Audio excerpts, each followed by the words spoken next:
as I shared, you are breathing life in this first pillar of the day about the sky is the limit around what is your big vision. What do you want? I will tell you, I find it remarkable how challenging we struggle to spill from what I want to what I do. And that's why you guys are going to love what's up next. I'm super excited to introduce you to, if you do not know, Melissa Creed. Welcome, Melissa. Hello, Christine. So good to be here. And I love that you started with Carolyn, with the dream big, the vision, the heart base, like what's coming from within. And it's so funny because there's a lot of things, there are many things that Carolyn talked about that are very similar to what I do as I start. She uses a lot more heart-based and love language, and I use maybe a little bit more business language, but the essence is very much the same. So we really need to start with that vision, that piece, that what's in your heart, what do you want? And many people don't take the time to really set out their vision for what they want. And it's really the dream space. It's like the biggest thing that you can imagine. That's what I always start with people, whether it's in business, whether it's in their life. It's really, what do you really, really want?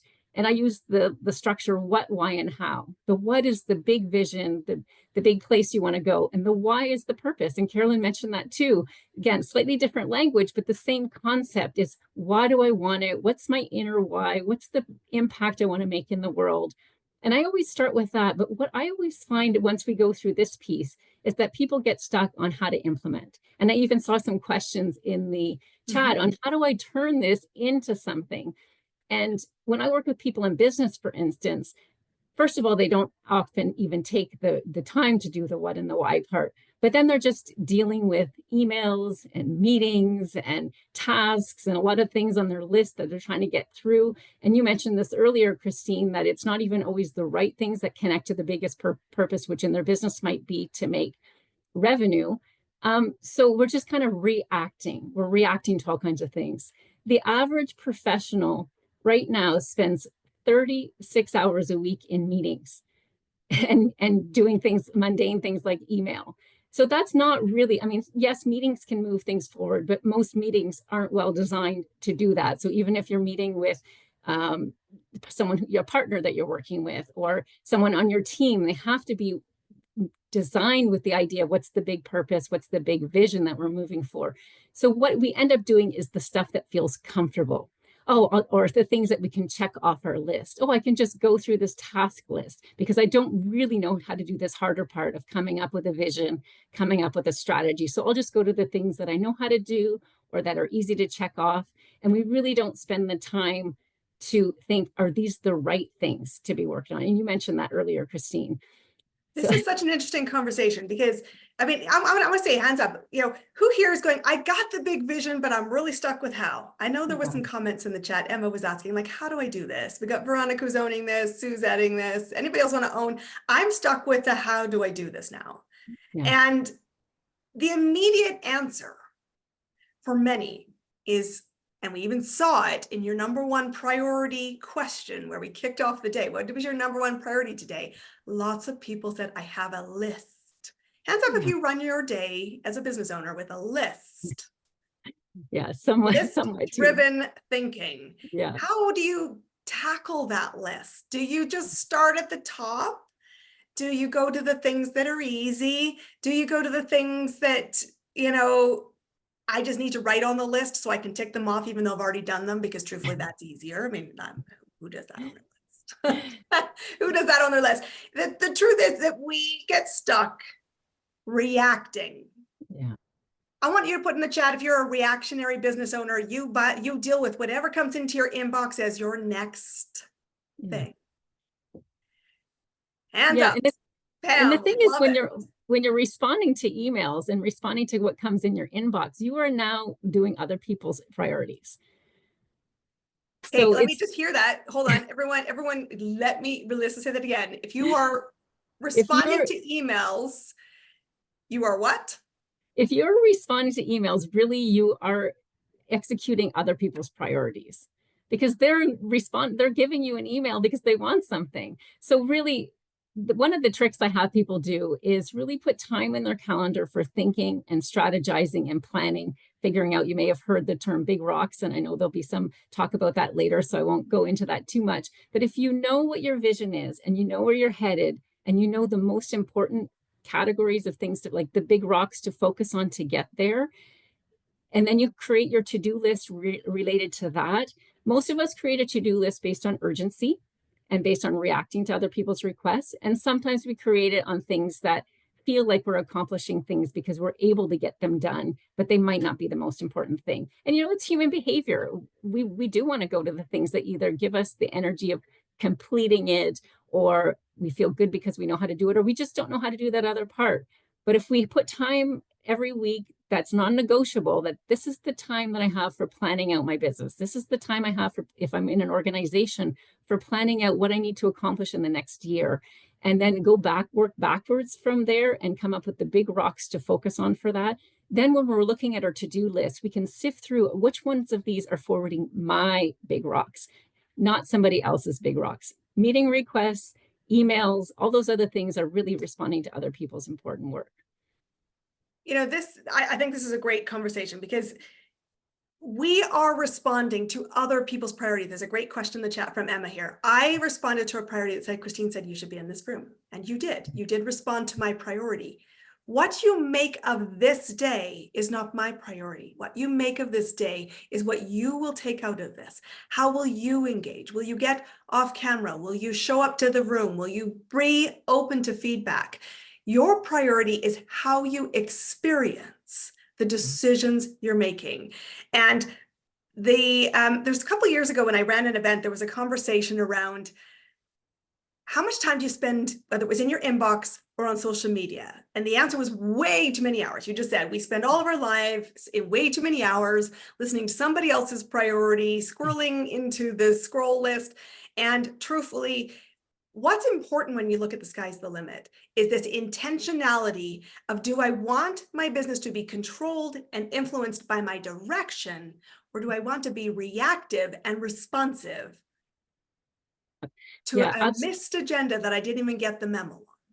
Well, and I think it's great that you're using today as an example, because it doesn't mean, if I'm being strategic, that I never do things in my inbox. And it doesn't mean I never go to other people's meetings. And it doesn't mean that I don't go to days that somebody else says you should be at this day. But I'm doing it intentionally because I say, oh, my number one, like one of my big rocks for the next year is to grow my business to X amount of money. And then Christine tells you, oh, here's this day going on. It's like, oh, that is directly related to me growing my business, which is one of my priorities. So it allows you to make decisions more easily and more effectively. You're still reacting to the world, but in a more intentional way. Whereas if Christine had sent you something that was completely unrelated to the goals that you have, then you may have decided, well, not this time. But because it's the reason you're here is because you saw some value in this, that you saw it connected to something.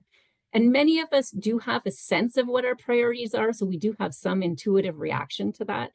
But it's really just being intentional to decide. And then what also happens is, and I heard Carolyn say, like, make a decision. Once you decide something, you are now putting more effort and more intention into this. Whereas if you just decided to come without really seeing how it was going to benefit you, maybe you're checking your email on the side or doing something else. But once you've made that decision, this is directly related to what my goals are, what my big vision is, what my purpose is. Now I'm, first of all, saying yes to it with intention, and I'm showing up with intention, and I'm getting far more out of it, because when I'm listening related to the goals that I have now as well, because all of that intention saves time, makes things more effective, and helps our direction. There's 3 pieces of the sequence that I want to distill here because I think they're so important. Absolutely. Intentional slowing down to get clear, what do I want? Yeah. Then having this assessment. Sometimes we do this at light speed. Sometimes we're a little more like plodding through quicksand. But this is the give or tell, does this move me forward to my direction of my intention, or is it distraction? I had this conversation with one of my clients. He's going to be joining us today, just this week. And I said, is this a stepping stone, or is this a distraction? There'll be times when you want both. There'll be times when you choose both. But what's important is intention, vetting, decision, and is this meaningful Yeah. to what I want.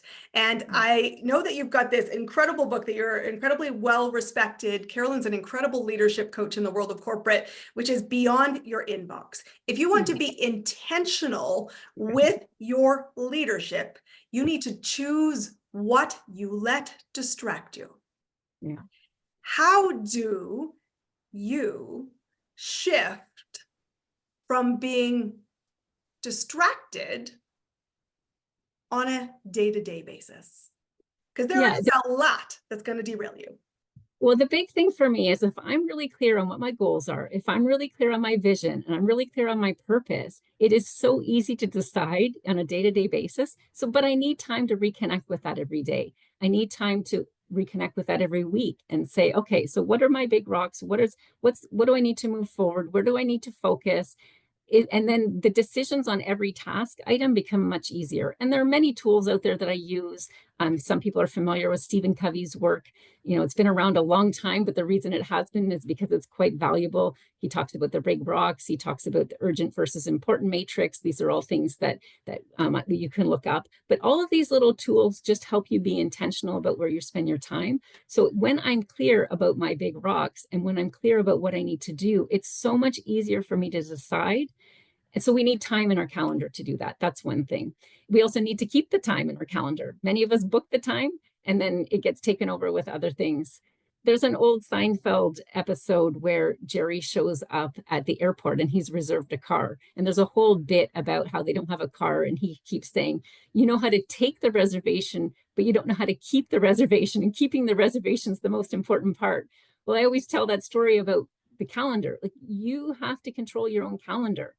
You have to decide when you're spending time. And people in organizations need to do this because they're often fighting off other people, booking in their calendar. They need to be more clear about what they can and can't give away. And people in their own business, it's really easy to not structure our time. It's really easy to not put time blocking in there. It's really easy to not say, this is the day I'm doing this, or this is the morning I'm doing this, or I'm going to be doing this for 1 hour and this is what I want to get done.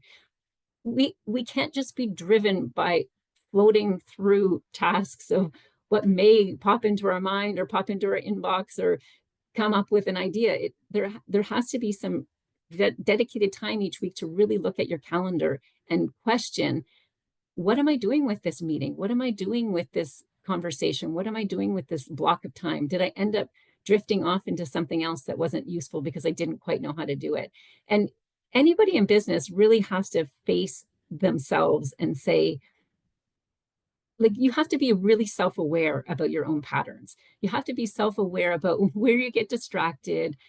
Like, I know what my downfalls are. I know what I procrastinate on. And it's really helps me not do that because I know before I do it, oh, this is the thing that I'm going to put off and think about forever. And it's going to take up so much more. And Carolyn was talking a lot about energy. It's going to take up so much more of my energy to not do this than to just get on it. And I'm a big believer in getting support. I have many coaches, as Christine knows, because I think you can't run a business without having other people that you bounce ideas from, that are sort of your blind, like people that look at your blind spots, that teach you things. I surround myself with a group of people that I use as mentors, as coaches, as sounding boards, as training.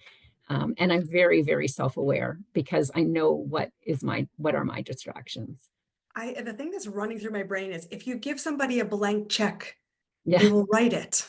Yeah. And the thing about your own time is you got to make a couple fundamental choices. This is the Elegant Simplicity model by Christine. You get to choose how many hours you're going to work. Yeah. You're going to get to choose the days you want to work, the time zones you want to work. And if you give away access and give somebody else the blank check, they are going to write it for you. That's right. And yet, as Carolyn said, our number one goal is to write our own check and income. And so I want to just give a practical tip here. And this is about one, time blocking, which is what you said, and being clear who you give access to in your calendar. Because I think there's a lot, when you're an emerging entrepreneur, you just give away your calendar link willy-nilly. You drop it into the chat, you have all these people book meetings. Hands up if you feel like you got the wrong people taking your day. Hijacking your day, using your day, wasting your day. And you think, I need to move my needle today. I need to make some sales today. I think it's important to think about who you give access to your calendar, how you initiate movement around it. What's the objective of the call? Making sure you run a call plan. These are business skills. And here's the other thing about that. This is so important because you talked about having people around you to check your blind spots. Yeah. You can do anything. Anything. I mean, seriously, our brains are so creative. We're in the rise of the creator. The opportunity is all ahead of us. But if you allow somebody else to have the crayon in your future, they will write it. They will write with crayon all over your white walls. And what's important is when you give somebody access, you want to vet it. You want to choose your lane. You want to choose how you spend their time, because here's my favorite thing I think I've said about 100 times this last 2 weeks. Is it your circus and are those your monkeys? If you want to stop spending time with tire kickers, your systems, we're talking about systems coming up today, your systems play a role. Your access plays a role. And here's also the kicker. You want to have access that's protected for dream clients to walk in and move quickly to yes. And that means you must create the space for that. You must own the space for that. Well, the thing that a lot of people don't think about, whatever your hourly rate is, that meeting just costs you that if you just spent an hour on something. Or if you just spent 2 hours trying to figure out how to do something on social, that just costs you double your hourly rate. And we all have to kind of have that in mind, that our time, it's not only time is money with the old cliche and all that stuff. It's actually, that is time that you could have earned that other amount if you hadn't done it. I'm also a really big believer in outsourcing. And I did this even when I was at the very beginning of my business and I wasn't making any money. If I'm not working on the area of my business that I want to be paid for, then I'm spending money on like the time. So for instance, if it takes me a really long time to do some kind of structure or system or admin work or something like that, that is now taking away the cost that I could be earning, the revenue that I could be earning in that hour or 2 hours. I've always outsourced the things that I didn't want to focus on as my main source of income. And I did this right at the beginning, even when I wasn't making anything. I was on a panel with someone recently, and he was talking about how he built his business. And it took him about 6 or 7 years to do what I did in 2. And the biggest difference, and he actually came up to me afterwards and he was saying, oh my God, I wish I knew this then. He said, I did everything myself. And I spent so much time doing things that were not my revenue generating activities that he just wasted years of his effort. So I because it's really, your hours are your time. Your time is worth money. So oh, one of my favorite quotes from our event last month, I know, Lois, you were in the room, it was around the idea. So I spent 10 years failing to create a business. 10 years. Who has that luxury of 10 years? And here's the thing, and I want to lean on this for a little bit. It's just because you can is one thing. Yeah. I want you to sit in the mirror and say, will I? Yeah. Or won't I? And when it comes to outsourcing, because I think there's always going to be a perspective, if I'm not making any money, how do I spend any money? Yeah. Let's also be clear, when you are standing at that crossroads, you have a decision to make. How long of a runway do you have? Yeah. Because when I stood in my business journey, I mean, guys, I said to Vicky before, I had a lot of advantages over the average Joe starting entrepreneurship today. I had 2 degrees in business and 30 years in business behind me. But when I stood there, I said, if I kept going at the pace I was going and I was doing everything by myself, I thought my trajectory was 5 years to be able to exit my corporate. Guys, I also told you yesterday was my 4th year business anniversary. So just think about that. I am where I am in my business, not because I made that choice. I honestly thought I'd be the hag in the woods from the children's novel. And I thought that's creepy and old. And I don't think I want to be that when I get to my 50th birthday. So I had better get help. But when you get help, it has to be about things that move the big rocks, that move the big rocks. And your number one priority, as you've already learned, is selling and finding ideal clients on repeat so that you don't get distracted with unnecessary tasks. I don't want you to work endless hours. And I think Melissa would advocate for that too. Leaders don't want to be stuck in the 60 to 100 hours a week business. What matters, I mean, let's just also be clear. If you're working your business 3 hours a day or 3 hours a week, you can expect 10 years. Let's also just be honest about that. But you have to dial in the big rocks. You have to dial in access, and you have to recognize, am I willing? Am I not? And equip yourself with a dream team that keeps you moving, because we started the day, movement matters. That's the only thing that matters. And I'd love to ask you one final question around this. When you made the decision to commit to your business, what was going on? How did you stay focused on the big rocks? And what conversations did you have with yourself that enables you to be here now, where you and I've connected, where you're like, I have a very big vision of what I want to create, and I'm committed to creating it? What was going on? Yeah, it's a good question. And I think it's similar to what Carolyn started to speak about and what I talked about too, is that I really had a desire of what impact I wanted to make in the world and what I wanted for my own life as well, how I wanted to create. I was an executive in a small consulting firm, so it was a very, very busy experience. And I had really little kids at the time. So I thought, this is a good time to look at a business. And I was a consultant on social impact and climate change and sustainability. And I was trying to figure out, I started to be more fascinated with the leadership element, like how some people could move forward complicated influence strategies and other people couldn't. So that was sort of what was happening in my life. But I mean, this actually links to the gift that I have today. So I work a lot in corporate as well. So a lot of the things overlap with business, slightly different challenges, but a lot of overlap. And the gift that I have is the 10 strategic questions that you can ask. And Christine mentioned earlier that about changing our conversations. Well, the questions you ask change your conversations, and whether they're questions to other people or questions to yourself. And many of these follow that what, why, how structure. The top a few of the 10 are in the what, like what's the vision? And this can happen for yourself. This can happen if you're trying to create a project or an initiative. What would success look like at the end of this? It can be in a conversation. What would success be at the end of this conversation? What would success be at the end of today during this this day of great insight? What would success look like at the end of this meeting? So you can take these questions and use them in really big contexts or in really immediate scenarios. But these strategic questions change the conversations, which changes your life and changes your business. This is about taking back your ownership of your intention. If you want to create, we're talking about the big vision of the day. What's your big vision for your business? We're talking about how do you get there? You have to know the direction. You have to make decisions. You have to evaluate.